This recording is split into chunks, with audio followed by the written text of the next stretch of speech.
Audi C7 brake change. Now that's how we reverse the piston on them. Just watch. Hold up, mate. You're going to be useful.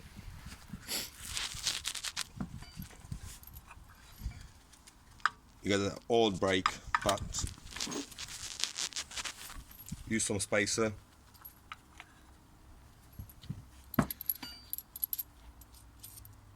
Get some bolt and nut and wash it. Feed it through the hole.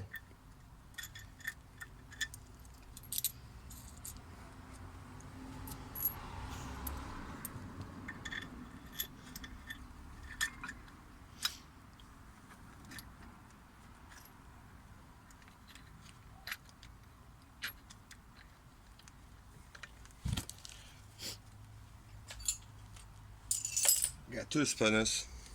I use in size 17 because the nut and bolt was 17, obvious. And then